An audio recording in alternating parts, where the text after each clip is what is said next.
And breaking news this morning, the LAPD now in a standoff with UCLA protesters after moving in on the encampment overnight at UCLA. Police sources telling Fox News that they could move at any moment now with arrests. Several hundred anti-Israel protesters gathering, ignoring orders to disperse. A flash bang was heard with fights breaking out in the crowd as officers surround the anti-Israel encampment this morning. Multiple orders of dispersal. Deadlines have been given by university authorities. No action has been taken just yet. Look at those crowds. Where is President Biden? The president now on day 10 without any on-camera comments regarding the campus riots. Social media users posting the hashtag, "Where is Biden?" in the middle of this chaos. Joe Biden set to make the keynote speech at the U.S. Holocaust Memorial Museum's annual Day of Remembrance ceremony next week, but he's yet to take any action to shut down anti-Semitic protests. Fox News' Peter Doocy questioned White House Press Secretary Karine Jean-Pierre about it on Biden's watch. Watch this. The president is being kept regularly updated on what's happening. He is monitoring the situation closely. No president has spoken more forcefully about combating anti-Semitism than this president. How do you explain his silence this week? The president has not been silent on this issue when it comes to hate speech, anti-Semitism. He launched the first ever anti-Semitism strategy to counter anti-Semitism, something that no other president did. School building at an Ivy League campus got taken over. And we call that out, and we said that is not peacefully protesting. We've been very clear. Taking more than 100 new actions to deal with anti-Semitism in this administration. 100 new actions, Rebecca. I'm not sure what this whole anti-Semitism strategy that she's referring to is all about. Your reaction. What is this strategy? I haven't seen it. Her comments, Maria, she was talking about what he said in 2017 with Charlottesville. It's like, this is happening in 2024. Who cares about 7 years ago? And why is it so difficult for him as he's walking to Marine One or Air Force One with all the reporters there to say, we condemn all violence. We condemn all. This is not how to protest. Half of these protesters aren't even actual students or more. So who is funding these protesters? Yeah. And we have to make sure that this president doesn't relive in the past. You ran to be the president. Actually speak now, Maria. 2 words, failed leadership. Yes. These protests require leadership, Mark. Where is it in the White House? Well, and actions speak louder than words. And obviously, we don't see President Biden coming out and condemning these protests. But, that's not surprising. He's been on vacation 40% of his presidency so far. That's his track record. But, Maria, you asked about this anti-Semitism strategy. So I have seen a little bit of it. So it just passed in the House, this Anti-Semitism Awareness Act. The issue. I'm talking about Joe Biden's anti-Semitism. Karine Jean-Pierre said he launched this strategy. I have not seen it.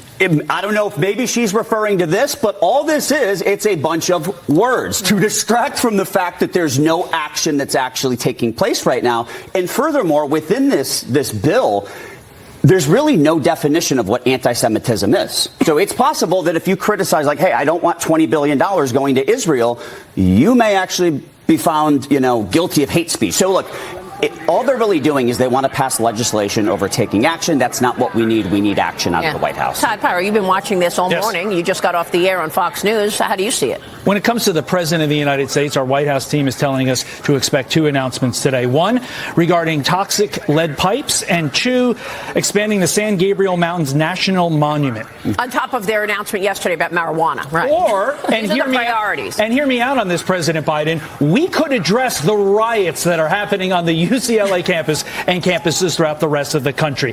But here's the problem with the lack of leadership. It's not just at the level of the president. It's at the level of every single one of these blue states. And this isn't some conservative talking point. Look at a map where these events are occurring and where they are the worst. And it is clear. Then look at University of Florida. You've reported. They said, we are not a daycare service. We are not babysitting. We are shutting this down. And you know what? People can go to school now. Where whereas at UCLA, they're not going until Monday. And then it filters down to the administrations of these schools that have been feckless, the governors of the states where this is happening. We can't have this. This is not America. This is not the campus that I spent 3 years, a mere probably 300 yards from where this is happening. Yeah. This is sickening to me. Well, then there's also the schools itself. I mean, remember when President Trump was first elected and all the schools had to have their safe spaces, and they said, oh, don't come to class, it's okay, oh, go cry in a closet, it's okay. I mean, all of this appeasement of this pushback from students and all of these left-leaning, aggression. There's also that. I mean, the schools have put up with this for far too long. But it's beyond putting up with it. The professors that are part of these schools, they support this. Yeah. We saw a banner, faculty supporting the protest movement. I've seen countless of individuals not staying on the side of the students, not sitting on the side of the Israeli and Jewish students there, but on the sides of the protesters who are fomenting this unrest. School officials are afraid to lose the faculty. Yes. They are afraid to divert away from faculty. They don't want them to leave. And the faculty wants to support students. You're right. It's a great point to make. We are just getting started this morning and this hour. Welcome back. Breaking news right now. Police officers are in riot gear and they've moved in on the anti-Israel protesters at UCLA's campus. Arrests are being made. We are watching police walk people out in handcuffs. Meanwhile, those protesters are put together a Google document asking supporters to donate items to help them continue to protest. The list includes vegan and gluten-free food, super bright flashlights with a strobe, rope and zip ties, helmets, shields, and wood, and lotion. Not sunscreen, they say. Lotion. A Columbia University student is going viral for telling reporters that protesters might die without food delivery. Watch. Well, first of all, we're saying that they're obligated to provide food to students who pay for a meal plan here. Do you want students to die of dehydration and starvation or get severely ill, even if they disagree with you? Somewhere. Oh, my God. Todd, your reaction. Marie, as a student of history, I have studied the great battles, and in most of them, if you listen to Sun Tzu, lotion and DoorDash was at the core of the fighting strength. These people are so ridiculous. I actually like, Maria, if I could, some of the things that they say they do not want being sent because beggars are being choosers. Let's hear no packaged food, no coffee, no bagels, no bananas. We can't have those. No nuts. And they are requesting Aquaphor, because if your hands aren't silky smooth, no fighting will be done. And these people are sad. There's just no two ways about it. That's just unbelievable, Mark. Why is no sunscreen bolded and underlined in their list of demands? Right, What's wrong with sunscreen? I've got fair skin. I kind of need the sunscreen. Well, maybe people send sunscreen and they actually wanted just the Aquaphor. Exactly. They just wanted regular lotion. Where's Chris Voss when you need him? You know, the master hostage negotiator who wrote Never Split the Difference. He'd have these demands shut down in the matter of 5 minutes. This is just, it's too much. And that's so incredible. They want vegan food. I mean, come on, Rebecca. They want gluten-free also. Entitled? Talk about, are you entitled? So you're going to break into a building, in the case of Columbia, or put up a tent city like we had with the things that happened in 2020, and then now it is up to the school to actually enable their protesting and their ability to actually interrupt and disrupt the school schedule. This is what happens when you allow this kind of Marxist, communist infiltration at every level in society, and we have to deal with it. This has to be called out, and it has to end, period. And that's what I said earlier. I mean, these colleges have been appeasing these younger people. I mean, like if a conservative goes to go make a speech at a college, and the students, rile up, and they're upset, they don't want him. The college says, okay, many have said, okay, then forget it, we're canceling the speaker. That's appeasing this craziness. And what does this say about the state of our country when the college officials are doing nothing, the president of the United States is silent, and the heroes of the day are the fraternity brothers at UNC who saved the flag? And by the way, there's a GoFundMe page set up for them so that they can throw a rager, which is a big blowout party, in case you didn't know. Over $325,000 has been raised for them so far. Wow, Can I jump on the fraternity brothers point? the best description of the GoFundMe. Armed in vineyard vines in Patagonia, fueled by Zin and White Claws, these triumphant Bohemians protected Old Glory because, again, they protected the flag from the unwashed Marxist horde, laughing at their shrieks and wails and shielding the Stars and Stripes from Soviet missiles. Yeah. If I'm going into a foxhole tomorrow, I want frat boys and not what we're seeing on our screen. And you know what? You can't underestimate this, because what they did by putting the American flag up, taking down that Palestinian flag, that takes such courage. It does. And, they probably had lots of, hate around them, but they moved forward and did it. And we've got all of our politicians right now reinforcing bad behavior. The fact that they now have $325,000 in their GoFundMe page thing, we're actually finally starting to reinforce positive behavior. So hopefully the fact that they've got $320,000 coming their way for doing what was the right thing to do, hopefully we begin to see that start to kind of spread throughout the country and we see more acts like this. By the way, Maria, I'll just add these 2 points coming from the 2 gentlemen on the panel who are gracing the cover of next month's Frat Boy magazine. I think that's we'll have to see that. We'll have to see about that. We'll take a break. When we come back, President Biden accused of pandering to younger people as he rapidly loses them while he stays silent on the nationwide campus protests. It's a hot topic of the hour. It's coming up next. You're watching Mornings with Maria live on East Coast. Breaking news this morning right now. Police officers in riot gear have moved in on the anti-Israel protesters at UCLA's campus. Earlier, law enforcement agencies in riot gear knocked down the plywood barrier surrounding the encampment at UCLA after hours of a tense standoff with hundreds of anti-Israel protesters on campus. Critics are calling out President Biden's silence on the nationwide anti-Israel protests on college campuses. Biden has not made an in-person statement in more than a week. Fox's Peter Doocy pressed White House Press Secretary Karine Jean-Pierre about it and whether Biden is concerned about how these protests impact his 2024 race. Watch.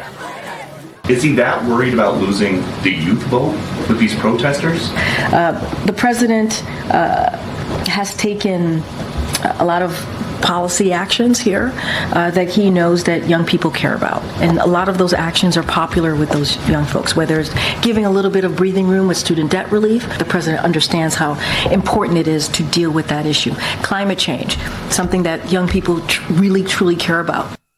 She did not answer the question, and we're still waiting for President Biden to say something about this. The president announced he's approving an additional $6 billion in student debt relief. This impacting more than 300,000 borrowers who attended art colleges. Biden now forgiving a total of $160 billion of debt. Former President Trump is accusing Biden of trying to buy votes from young people. Watch. Joe Biden got rejected last year by the United States Supreme Court on his student loan program, so that what he wanted to do is buy votes. Now, the problem with that is many of the people here, but, large numbers of people went through years and years to pay off their loan. All of a sudden, this guy comes along, and in order to try and buy an election, but the Supreme Court rejected it. So then he goes in now again with a little smaller version of the same thing. He's going to get rejected. Well, he's gotten rejected, but he keeps on forgiving student loan debt, Todd, even though it's been deemed unconstitutional by the Supreme Court. And that's why I wonder where all this is going, because when the Supreme Court says something, it's not a suggestion. Right. Like, this is now the law of the land. So I'm curious to see what happens from a legal perspective. But on the buying vote front, what else is this? I mean, this is clearly an attempt to buy votes. However, I actually think it's going to backfire, because I think all the people that he's aiming this money at were already probably going to vote for him anyway, because if you look at the numbers, most of the people receiving this are making hundreds of thousands of dollars, and they are in that I would call white liberal class that aren't going to vote for Trump. So I think it could actually end up being wasted money. I think Trump's voters are the people you see him talking to, the people that are ultimately going to be funding this with their hard work. The blue-collar workers who are now firmly in Trump's camp. I'll tell you, Biden's silence in the middle of all of this is deafening. I mean, look at what we're looking at, guys, in Los Angeles at UCLA. And you've got, the cops in riot gear. We still have not heard from this president. There are questions surrounding the president's mysterious trip to Wilmington yesterday also. He spent several hours inside of a high school. The campaign and the White House would only say that the president did a campaign event. There were no signs of large crowds. There were reportedly cameramen and staff members in black T-shirts with ID badges that said crew. We don't know if he was filming a commercial for the upcoming election or what he was doing, Rebecca.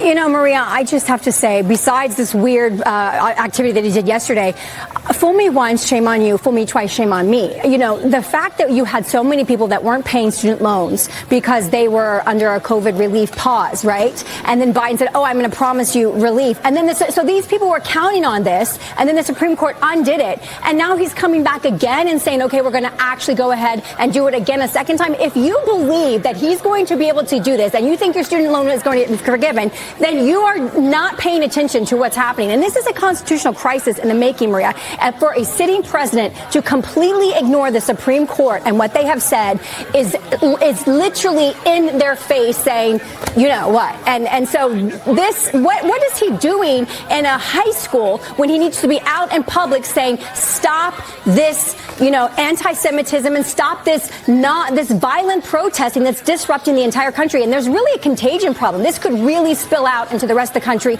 right when we can't afford it. The economy's too weak, and this is an election year. So this is just appeasement on its face. No, I don't think he could hide in the basement while this is going on for much longer. Do you think? Well, that's why they want to keep Trump hidden in the courtroom. Yeah, right? To kind of level the playing field so they can keep him hidden in the basement. And that's what he's been doing. But he does need to come out of the basement. He needs to say something about this. He needs to condemn it. He needs to get kids going back to school. Yeah. You can't just not have kids go to school, rack up student loan debt, and then forgive it. That's not the way we have a productive society. Unbelievable. Yeah. As it relates to these young voters, they're up for grabs. Yeah. I mean, in 2020, 83% of young voters voted for Biden, only 10% for Trump. Right now, it's polling at 45-45. Wow. So despite the fact that he's trying to buy votes via this student loan stuff, young voters are starting to move towards Trump. Yeah. I would just say these scenes are a perfect campaign commercial for Trump because they happened under Joe Biden's watch because of a lack of leadership from the top. And don't give me that, yes, there were protests in the summer of 2020 while Trump was president. Those protests occurred in very, very blue cities, were not Donald Trump's fault, were the fault of the policies in those very blue cities. But what you're seeing on your screen is a function of the entire Democratic machine failing at the worst possible time. And look, how long did they say they wanted to defund the police? Right. Right? I mean, this is all part of the Democrat policy playbook. We're just, I'm Maria Bartiromo. It is Thursday, May 2nd, 8 a.m. on the button on the East Coast. Hope you're having a good Thursday morning. It is time for the hot topic of the hour. A new YouGov Economist poll revealing nearly 7 in 10 Americans think our country is out of control under President Biden. 90% of Republicans, 70% of independents, and 48% of Democrats all agreeing with that. The top issue, though, still inflation. 23% of those polled labeled it their most important factor. All this happening during the ongoing anti-Israel protests happening in American university campuses. Cops at UCLA overnight arrested protesters who refused to leave. They tear down the plywood barricades as well, and they were seen walking protesters out in handcuffs. Todd, your reaction? 7 in 10 people are right. Just look at the scenes on your screen right now. Does this look like an America in control? No, this is an America out of control. And for those people who say, compare the riots, let's call them what they are, to what we saw in the summer of 2020 when Trump was president, you're just looking at a calendar. You're not looking at the underlying reasons for those riots in the summer of 2020. Those riots were because of Democrat policies, and they all occurred in Democrat cities. So when you try to compare the two, the only similarity is that this shouldn't happen in America. And right now, America is rotting at the head, and the head of America is Joseph Robinette Biden. He needs to speak about this. He needs to get this under control, or his precious re-election hopes are gone come November, because this is bad for our country. I mean, he hasn't said a word. How is this possible? We haven't heard Biden say anything, and we've got all these universities dealing with these thousands of protesters. Not a word on the anti-Semitism raging across the country. How is that possible? And I made the joke earlier that the things that the White House is talking about today, toxic lead pipes. Look, I don't want my lead pipes to be toxic, but at the end of the day, maybe you address the more important issue that is literally on our screens right now. He's also talking about the San Gabriel Mountains. Well, if you want to focus on California today, where the San Gabriel Mountains are, I don't know, maybe focus on UCLA. Yeah, how about that, Mr. President? What do you think, Mark? I mean, this not too long after he was criticizing gas stoves, wanted those banned as well, yeah, right? That's right. Well, we had Joe Germanotta on yesterday. Lady Gaga's father is a restaurant owner in New York. He said, I said, how's business? You know, what's the headlines? He said, I just had to register my grill. He got a letter from the government. He had to register the grill. I mean, these are the kind of costs and changes that are being forced on small business. They want to strip us of our freedoms. Yeah. So when we talk about this country being out of control, they want to strip us of our freedoms. We've got more crime than ever. The border's wide open. Awful foreign policy. Inflation is reaccelerating. The economy is slowing from a growth standpoint. Absolutely. It is out of control. And that's why people are looking for alternatives to President Biden. He's a complete no-show. He can't even get up there and lead the country and speak to the issues we're facing, condemn lawlessness behavior like we're experiencing right now. So, you know, obviously people are getting fed up with him. I think that was a slip and an ad lib when he told Howard Stern that he would debate Trump. I think his people must have gone nuts. Never happened. I agree. It'll never happen. Independent presidential candidate Robert F. Kennedy Jr., meanwhile, called on President Biden to take a no spoiler pledge in October. Watch this. This is the no spoiler pledge, which we're announcing today. This is a pledge that I offer to take if President Biden also takes it.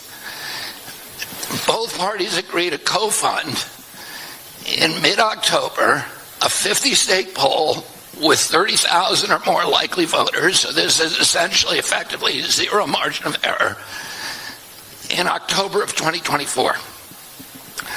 The survey will test the results of a head-to-head race, pitting President Biden against President Trump, and a second head-to-head race pitting me against President Trump. That would be President Biden and myself pledge that whomever performs weakest against President Trump in a two-man contest will drop out of the presidential race.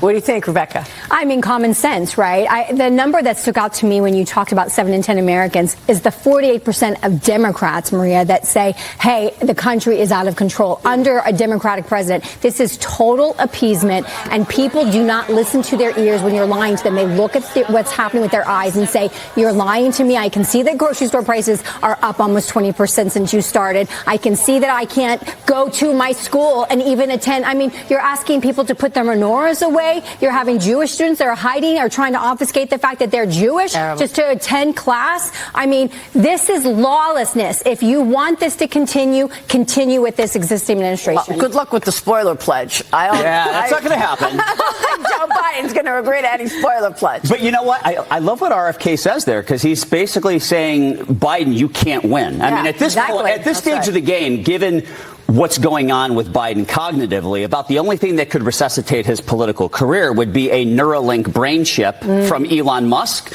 And the problem with that is he doesn't like Elon Musk. Good luck getting that chip in your brain, bud. Not happening. Do we ever hear from President Biden around sundown? There's something called sundowning. Yeah. I'm just saying. What do you think? Yeah, you don't.